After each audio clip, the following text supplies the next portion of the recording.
जब से हुई है शादी आंसू बहा रहा हूँ, आफत गले पड़ी है जिसको निभा रहा हूँ। जब से हुई है शादी आंसू बहा रहा हूँ, आफत गले पड़ी है उसको निभा रहा हूँ। वेलकम टू टॉक झल मिष्टी विद इप्सिता। আমি ইপসিতা, এখানে নোগা লাগালি নো কিস্তি অনলি মস্তি। তো আজকে ভিডিও শুরুতে ইন্ট্রোডাকশন, এই যে গানটা গাইলাম, আমি জানি যারা আমার ভিডিও খুব ভালো করে দেখেন আর আমাকে নিয়ে যারা কথা বলে তার মধ্যে অনেকের মধ্যে একজন হচ্ছে কে সুতো, তারও ভিডিও মোটামুটি একটু দেখেন, তারা বুঝতেই পারবেন যে এই গানটা আজকে ইন্ট্রোডাকশনে কেন গাইলাম। কারণ এই সুতোকে বলতে শুনেছেন যে এই যে গানটা, এই গানটাতে আমার বর একটা রিলস বানিয়েছিল। সেখানে কি দেখানো, যে একটা বউ তার বরকে উদয়স্ত খাটিয়ে খাটিয়ে মানে সেই রান্নাও করাচ্ছে, বাসনও মাজাচ্ছে, ঘর ঝাড় দেওয়াচ্ছে, কাপড় কাচাচ্ছে, সব মানে হাউস হোল্ডের সব কাজ সে তার বরকে দিয়ে করাচ্ছে। আর নিজে কি করছে, লা লা লা লা লা লা লা, ফোনে কথা বলছে, বর চা করে দিচ্ছে, বসে বসে চা খাচ্ছে, ঠিক আছে, মানে সে অ্যাশ করছে আর তার বর তার ঘরের সব কাজ করছে। আর দুঃখ করে বলছে যে এই একটা আফাতের মতো বউ এসেছে, তো একে আমি বিয়ে করে এনেছি, ব্যাস উসকো নিভা রাহা হুঁ, শাদি কো মে নিভা রাহা হুঁ। এই যে একটা রিলস, এই যেটা আমার বর করেছে, আপনারা যদি না দেখে থাকেন দেখবেন, মানে এত রিয়েলিস্টিক অ্যাক্টিংটা, এত রিয়েলিস্টিক, মানে প্রত্যেকটা মানুষ যারা কিনা আমাকে হেট করে তারা মানে সত্যিকারে তারা আক্ষরিক অর্থে ভেবেছে যে আমার বর বুঝি ঘরে ওই কাজগুলো করে না। আমার বরকে যারা আমার ব্লগে দেখেছেন, তাছাড়া যারা এমনি তো দেখেছেন, অনেকেই আছেন তো যে তারা আমার ভিডিও দেখেন, আমার শাশুড়ি মারা, 2 শাশুড়ি মা আছেন, তারা তো তা এখন আমি যদি মিথ্যে কথা বলি তাহলে তো ধরা পড়ে যাব, তো মিথ্যে কথা তো বলতে পারবো না। হ্যাঁ, আমাকে অনেক হেল্প করে, কিন্তু আমি কোনোদিনও ওকে দিয়ে বাসন মাজাই না ওকে। হ্যাঁ, ঘর হয়তো আমি খুব অসুস্থ যে উঠতে পারছি না বিছানা থেকে, মানে আমি উঠতে পারছি না, আর কাজের যে লোক সে হয়তো কোনোভাবে ডুব দিয়েছে, এরকম যদি সংযোগ কোনোভাবে এই 25 বছরে হয়ে থাকে আমাদের বিবাহিত জীবনে, তাহলে হয়তো সে ঘরটা ঝাড় দিয়েছে। মোছানো আমি কখনো করি না, বিশেষ করে এখন এই মপগুলো আসাতে আলাদা ব্যাপার, কিন্তু এমনিতে করি না। তো যাই হোক, আর হচ্ছে গিয়ে কাপড় কাচানো নেভার এভার আমার বরকে আমি কোনোদিনও কাপড় কাচিয়েছি। যখন আমাদের ওয়াশিং মেশিন ছিল না আমাদের পাঁচজনী বাড়িতে, তখন প্রথম দিকে যেহেতু সবে সংসার, সবে সব কিছু বুঝতেই পারছেন, কোনোভাবে আমরা গুছাচ্ছি, তখন আমি নিজে হাতেই জামা কাপড় কাচতাম। তারপর যখন একটু সঙ্গতি হলো, তখন আমার যে হাউস হোল্ড যিনি আর কি যে কাজ করতেন, যে মাসি, সেই মাসিকে বা তার মেয়েও আমার বাড়িতে, আপনারা তাকে চিনবেন হয়তো যারা আমার ব্লগ ভিডিও দেখেন, প্রতিমা, তাদের আমি বালতি হিসাবে কাচাতাম। মানে প্রথমে সেটা শুরু হলো 25 টাকা বালতি, 1 বালতি জামা কাপড় ভিজিয়ে রাখবো, সে কাচবে, ধোবে, ছাদে মেলবে, নামাবে, 25 টাকা। সেখান থেকে মানে আমরা হতে সেটা 50 টাকা বালতি অবধিও আমি ওকে দিয়ে কাচিয়েছি। মানে বুঝতে পারছেন তাহলে কত বছরের এই সম্পর্কটা, যে সম্পর্কটা এখনো রয়েছে। তো যাই হোক, এখন আর কাছাকাছি হয় না, তো সেই কাচানো তো আমার বরকে দিয়ে কখনো আমি জামা কাপড় কাচাইনি, বাসন মাজাইনি। হ্যাঁ, ঘরটা আমি যখন উঠতে পারছি না, আমার বুঝছে খুব শরীর খারাপ, তখন হয়তো করেছে। আর রান্না আমার বর ভীষণ ভালো আর কি করতে পারে, আর শখ করে, এখন তো কি বলবো, আমার কাছ থেকে শিখেছে, এখন শখ করে নিজেই রান্না করে। তো যাই হোক, তো সেই যে গানটা, সেটা এমন অ্যাক্টিং করেছে, সেটা দেখে এই সুতো বলেছিল, লজ্জা করে না তুই তোর বরকে দিয়ে ঘরের সব কাজ করাস, ওই যে বরের মুখের ওপর ছুঁড়ে দিলি জামাটা, ওই রকম তো আমি আমার বরকে করতেই পারবো না, জামা কাপড় কাচার জন্য ওরকম করতেই পারবো না। না রে সুতো, না, তুই করতে পারবি না। তো যাই হোক, এই কথাগুলো কেন বলছি, কারণ সুতোর আজকে ব্লগ ভিডিও দেখলাম, সেখানে আজকে ও বলছে যে তোমরা আমাকে কমেন্ট করছো যে আমার বরকে দিয়ে আমি জামা কাপড় কাচাই, আর আমার বরকে আমি খাটাই। হ্যাঁ, তা এইটা তোমরা কেন বলছো? এরকম কোনো ব্যাপার আছে নাকি সংসারে যে পুরুষদের মানে হাজবেন্ডরা এই কাজ করবে আর স্ত্রীরা ওই কাজ করবে, এরকম কি আছে? এরকম তো কিছু নেই। এখন আমরা স্বামী স্ত্রী আমরা দুজনেই আর কি, জেন্ডার আমাদের আলাদা হতে পারে, যেহেতু সংসারটা আমাদের এক, সেই জন্য এরকম কোনো ব্যাপার নেই যে আমি স্ত্রী বলে আমাকেই জামা কাপড়টা কাচতে হবে বা আমাকেই বাজারে মানে আর কি বাজারটা বরকেই করতে হবে, এরকম কোনো ব্যাপার নেই। আমি ওগুলো কোনোদিনই মনে করি না যে স্বামী স্ত্রীর কাজের কোনো আলাদা ভাগ থাকে, দুজনেরই যখন যেটা মনে হবে সে করে নেবে। তাই সুতো তুই বরাবর ছোট্টবেলা থেকে এইটা বুঝেছিস, ছোট্টবেলা থেকে তুই এটা মানিস। হ্যাঁ, তাহলে আমার বরকে ছোট করার জন্য দিনের পর দিন এই যে একটা শুধুমাত্র রিলসটা দেখে যে আমি আমার বরকে দিয়ে আমার ঘরে সব কাজ করাই, হ্যাঁ খুব অন্যায় করি, খুব খারাপ করি, আর সে করে যে তার মানে সে পুরুষই নয়, সে কোনো ভালো বর নয়, সে কোনো ভালো পুরুষ নয় যে কিনা তার বউয়ের হাতে হাতে এইসব কাজ করে দেয় বা হাত থেকে ছিনিয়ে নিয়ে কাজ করে দেয়। বলিসনি? হ্যাঁ, কিরে ভুলে গেলি? তার মানে কত বড় হিপোক্রেট তুই ভাব যে তুই কন্টেন্টের খাতিরে একটা জিনিসকে একরকম ভাবে দর্শকদের সামনে প্রেজেন্ট করে একটা মানুষকে ছোট করবি, আবার তুই মানে সেটা কন্ট্রোভার্সি চ্যানেলে, আবার তুই নিজের ব্লগ চ্যানেলে নিজের বরকে বড় করার জন্য বা তাকে দিয়ে তুই কাজ করা সেটা জাস্টিফাই সেটা বলার জন্য তুই কত মডার্ন খেয়ালাত রাখিস সেটা আমাদের বলতে বুঝালি। কি বুঝলি?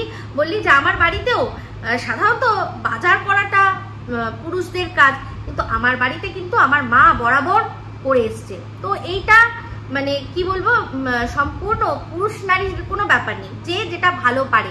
আমার বাড়িতেও আমার বাবা কোনোদিনও বাজার করতে ভালো পারে না, আর সবচেয়ে বড় কথা আমার বাবা যদি বাজার করে আনেও মার সেটা পছন্দ হবে না, কারণ আমার মা খুব ভালো বাজার করতে পারতো, এখন তো আর বেরোয় না, তো ছাড়ুন। তো সেক্ষেত্রে আমার মাও কিন্তু ভালো মানে ভালো মাছটা চিনে আনা, ভালো সবজিটা চিনে আনা আমার মা বরাবর করেছে। বাবাকে কোনোদিনও করতেই দিত না, কোনো সময় অসুস্থ হলে যদি আনতো বা মা বলতো বেগুনটা বেঁকা, পটলটা টেড়া, অ্যাকচুয়ালি তার পছন্দ হতো না, অন্যের হাতের আর কি বাজার পছন্দ হতো না। সেম আমিও বাজারটা অতটা করতে পারিনি, আমার হাজবেন্ড যেরকম সুন্দর বাজার করে গুছিয়ে সুন্দর করে, ওরকম আমি করতে পারি না। তো তাহলে বল, মোদ্দা কথায় আসি, মোদ্দা কথা এটাই যে যখন আমার বরকে ছোট করতে গেলি তখন দিনের পর আমার বর যে কাজগুলো যেগুলো অ্যাকচুয়ালিও করে না, যদি সত্যি যেগুলো করতো বলতিস আমার গায়েও লাগতো না, কিন্তু এত সুন্দর অ্যাক্টিং করে দেখালো, সেক্ষেত্রে তুই তোর এই নোংরা মেন্টালিটিটার পরিচয় তখন কেন দিলি? এটা বলে যে একটা পুরুষ মানুষ সে তার বউয়ের কাজ করছে বা হাত বাটাচ্ছে, সে খুব অন্যায় করে নিচ্ছে, তার মেরুদণ্ড বলে কিছু নেই। যা তোর পুরোনো ভিডিওগুলো দেখ খুলে, এই শুধুমাত্র আমার বর আমাকে হেল্প করে বলে তাকে রীতিমতো মানে পুরুষ না নামার এরকম ধরনের কথাবার্তাও বলে দিয়েছিস। তাহলে আজ তুই তোর বরকে খাটাবি আর কি বলে ওটাকে জামা কাপড় কাচাবি, সেটার জন্য কি হচ্ছে না নারী পুরুষের আলাদা কিছু নেই, সংসারে সবাইকে সবটা করতে হয়।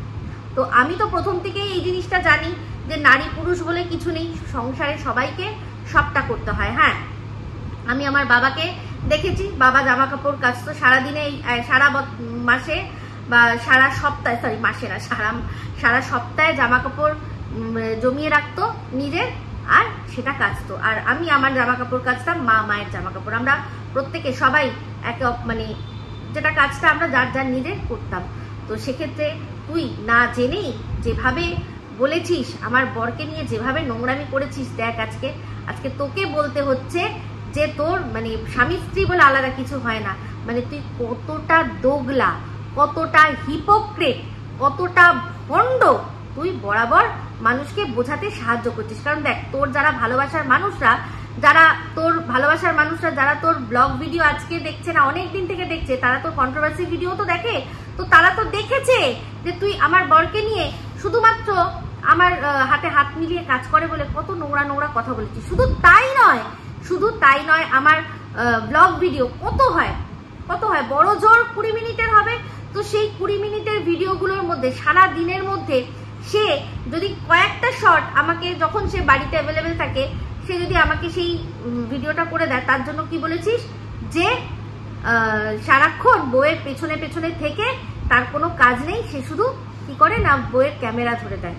তো তুই তো মানে এই যে তোর যার সাথে সবচেয়ে বেশি এখন রাগারাগি, যার সাথে তোর সবচেয়ে ভালো সম্পর্কও ছিল, তোর ডার্লিং যাকে তুই এখন একটা নাম নতুন দিয়েছিস, আমি নামটা নিতে চাই না, সেই ডার্লিং এর বউয়ের ভিডিও তুই দেখেছিস, সেই তোর ওই ডার্লিং এর ভিডিওতে দেখিস তো বেশিরভাগ সময় কিন্তু ব্লগ ও শুরু করে যখনই সে বাড়িতে থাকে, সে কিন্তু তার বউ যে কাজগুলো করে সে ক্যামেরা ধরে দেয়, তখন সে অ্যাভেলেবেল আছে সেইটা করে দেয়।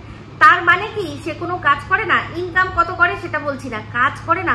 তোদের বক্তব্য তো হচ্ছে গিয়ে কোথাও যাচ্ছে সেখানে দাঁড়িয়ে মানে 8 ঘন্টার ডিউটি দিচ্ছে তাহলেই সে কাজ করছে।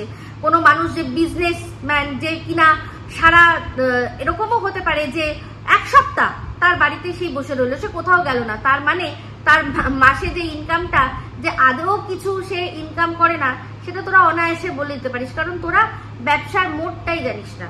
তো সেখানে তাকেও তো দেখা যায় যে তার দোকানে সে যখন নিজের কন্টেন্ট গুলো করে সে তার দোকান থেকে করে, তাহলে সে তো কাজে যায়, তাহলে তার বউয়ের পিছনে ক্যামেরা ধরে দেয় কি করে? অবশ্যই যখন সে বাড়িতে থাকে। তো যাই হোক, চলে আসি আরেকটা বিষয়। আজকে দেখলাম বলছে মানে এমন অবস্থা, বরের সাথে প্রচুর ঝামেলা। তো এর আগেও বরের সাথে প্রচুর ঝামেলা হলো, বর 6ঋষি নয়াকার ল বললো, কিন্তু তার কারণটা বললো না যে ঠিক কি কারণে 6ঋষি নয়াকার ল বলেছিল। এখনো কিন্তু বর বেহায়া বলছে, বর তুই তুকারি করে কথা বলছে, কিন্তু প্রত্যেকবারই সুতোর ঠিক কি অন্যায়টা করছে বা কি দোষটা করছে যেটার জন্য ওর সাথে এরকম মানে অশান্তি এগুলো করছে সেটা কিন্তু বলছে না। দেখুন, আমরা সুতোকে দেখতে পাচ্ছি সে তার যেরকম কন্ট্রোভার্সি ভিডিও করছে, তার মানে সে বাড়িতেই রয়েছে, ঠিক আছে, বাড়িতেই রয়েছে। এবার বুঝতে পারছি না ঘরের আর কি পর্দাটা এমনভাবেই আর কি কিনেছে যাতে লাইট পারাপার না করে। তো যেরকম আগে ও ভিডিওগুলো দেখে সারা রাত বসে ভিডিও করে রাখতো আর দুপুরবেলাটা ফ্রি থাকতো, সেই দুপুরবেলায় কিন্তু মাঝে মাঝে কি করতো, এই যে ব্যারাকপুরের বান্ধবীর বাড়িতে যেত। হ্যাঁ, তো এখন কি ও সেরকম ধরনের কিছু করছে যেটা কিনা ওর বরের আপত্তি না? আমি বলছি না বান্ধবীর বাড়িতে যাচ্ছে, আমি বলছি অন্য কোথাও হয়তো বোনের বাড়ি যাচ্ছে বা বাপের বাড়ি যাচ্ছে, হয়তো এরকম কোনো কিছু করছে, নাকি দুপুরবেলা ওর বাড়িতে এমন কোনো আসর জমছে যেটা আর কি ওর বরের পছন্দ না। দেখুন, আমরা যেটা ভিডিওর মধ্যে থেকে দেখছি বা দেখতে পাচ্ছি না সেটা সম্পর্কে তো অনুমান করব, তাই না? এবার যদি বলে তুমি সব জানো না, আমরা জানি না, তাই জন্যই তো জানতে চাই যে ঠিক কি কারণে ওর বর এই অশান্তিটা করছে। কি টাইম টু টাইম ঘুম থেকে উঠছে, টাইম টু টাইম রান্না করছে, ঠাকুরের দেওয়ার ব্যাপারটা ওটা ওরা কাজ মনে করে, তো সেখানে সেটা ওর বরই করছে। বাই দ্য ওয়ে, একদিন বলল যে আমার তো পিরিয়ডস হয়েছে তাই জন্য আমি ফুলটা ছোবো না, অথচ যখন ওর বর ওর সাথে থাকতো না বলে আমাদের বলেছে, যেই 24টা দিন ও একা থাকবে বলেছিল, সেই তার মধ্যেও ওর পিরিয়ডস হয়েছিল, তখন কিন্তু বলেছে যে হ্যাঁ আমি গপুকে তো পিরিয়ডসের মধ্যেই আর কি দিয়েছি। তাহলে এই বিষয়টা ঠিক বুঝলাম না, বর যখন ছিল না তখন পিরিয়ডসের মধ্যেই আর কি দিয়েছে, আবার এখন পিরিয়ডসের জন্য এখন ছোঁয়াছুঁই মানছে। আর সবচেয়ে বড় কথা, একটা মানুষের পিরিয়ডস হবেই অবশ্যই, যেটা হবে, কিন্তু কতবার হয়? যখন দার্জিলিংয়ে গেছিল তখন মহাকালের মন্দিরে তখন ওর পিরিয়ড ছিল, সেখান থেকে ফিরে এসেই ও শ্বশুরবাড়ি ছেড়ে যখন আসলো হচ্ছে গিয়ে এই ফ্ল্যাটে, তখন ওর একবার পিরিয়ড ছিল। এটা মানে শেষ হলো কি হলো না তার মধ্যেই ওর আবার পিরিয়ড ছিল। মানে একটা মানুষের 1 মাস 2 মাসের মধ্যে কবার পিরিয়ডস হয় ভাই?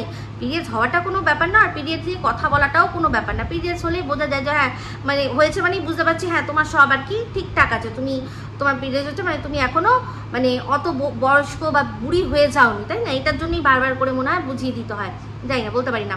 তো এটা নিয়ে ট্যাবু কিছু নেই আলোচনা করা, কিন্তু সব মানে সারাক্ষণ এটা নিয়েই আলোচনা করা, এটা আবার আমার ভীষণ বোকা বোকা লাগে, তাই না? তো যাই হোক, সেক্ষেত্রে কাজ করে, তারপর খাবার দাবার সমস্ত কিছু করে দিচ্ছে, বাজার ওর মা বাবা করে দিচ্ছে। এই যে ওর বর, সেই বরের কিছুই করতে হচ্ছে না, সে টাইম টু টাইম খাচ্ছে দাচ্ছে, অফিস যাচ্ছে, বাড়ি আসছে, তাহলে যে তার বউয়ের সাথে অশান্তি করছে কেন? তার মানে এই লোকটা প্রকৃতই একটা মানে অসভ্য ইতর জানোয়ার মেনিমুখ বিটকেল মানুষ। তাই জন্যই, শুধুমাত্র তাই নয়, মানে ওই শর্ট ভিডিও সেখানে সমস্ত বউ তো সমস্ত কাজ করছে, তারপরেও ওকেও সব সুন্দর করে দিয়ে যাচ্ছে। তাহলে এই লোকটা কেন তার বউয়ের সাথে বারবার অশান্তি করছে? কেন সে বউয়ের সাথে মানে সেই ইতরদের মতো তুই তুকারি করে কথা বলছে আসবে, দুজনের মধ্যে কথা বলছে, ও বলছে আর আসতে হবে না, ও বলছে না আসবো না, তুই না বললে কি হবে? মানে এগুলো ভাবতে পারেন? ভাবতে পারেন? আচ্ছা, এই তুই তুকারি নিয়ে কিন্তু ও আপত্তি তুলেছিল, আপত্তি না আর কি, প্রশ্ন তুলেছিল গুন্ডাগুন্ডি, তারা বস্তির রানী বস্তির রাজা, সেই জন্য একে অপরের সাথে তুই তুকারি করে কথা বলে। যদিও ওরা বলেছিল যে আমরা হাজব্যান্ড ওয়াইফ হওয়ার আগে বন্ধু ছিলাম, তো বন্ধুত্বের আলাপ, আমাদের বয়সেরও এমন কিছু ডিফারেন্স নেই, সেই জন্য আমরা মাঝে মধ্যে তুই করে কথা বলি, মাঝে মধ্যে আবার তুমি করে কথা বলি। তো সেটা নিয়েও কিন্তু অনেক বড় বড় কথা বলেছিল যে এটা একেবারেই মেনে নেওয়ার মতো নয়, এটা মানে এই যে এগুলো রীতিমতো ছোটলোকপনা লাগে, নিম্ন রুচির পরিচয়। তাহলে আজ সেখানে তো ওরা ভালোবেসে একে অপরকে তুই তুকারি করতো, এখানে তো দেখছি অসভ্যের মতো তারা একে অপরকে তুই তুকারি করছে ঝগড়ার মধ্যে। তাহলে বুঝতে পারছেন এ কতটা বড় হিপোক্রেট। এটাই বোঝানোর ছিল। তো আজকে এখন আপাতত ওই যে ভিডিওটা, ওর ব্লগ ভিডিওটা, সেটা নিয়েই আর কি কথা বললাম। তো সেখানে ব্লগ ভিডিও তো ব্লগে মানে কাজের থেকে বেশি দেখছি বকবকটাই হচ্ছে, অ্যাকচুয়ালি দর্শকরা হয়তো সেটাই শুনতে চাইছে, তাই জন্য সেই জন্যই শোনাচ্ছে। তো যেগুলো নিয়ে দিনের পর দিন অন্যকে কথা শুনিয়ে গেছে সেইগুলো নিজেই করছে। তাহলে বুঝতে পারছেন যে এ কত বড় মানে কত বড় ঢব্বাত ছিল নিজের জন্য, নিজেকে কন্টেন্টের জন্য। আজকে যেইটা আমার বরকে ছোট করার জন্য যেই কথাগুলো বলেছে সেইগুলোই আজকে ওর বর যখন কাজ করছে তখন নাকি কি না বউকে হেল্প করে দেওয়া। সেক্ষেত্রে বরের মেরুদণ্ড একদম টান, তাই না? তো যাই হোক, এই বলেই ভিডিওটা এখানে এন্ড করছি। যদি ভালো লাগে তাহলে অবশ্যই লাইক শেয়ার কমেন্ট করতে ভুলবেন না। যারা চ্যানেলটা সাবস্ক্রাইব করেননি তারা সাবস্ক্রাইব করে নেবেন। সবাই ভালো থাকবেন, সুস্থ থাকবেন। আবার আসছি খুব শীঘ্র নতুন ভিডিও নিয়ে। Me Ipsita signing off. Love you all.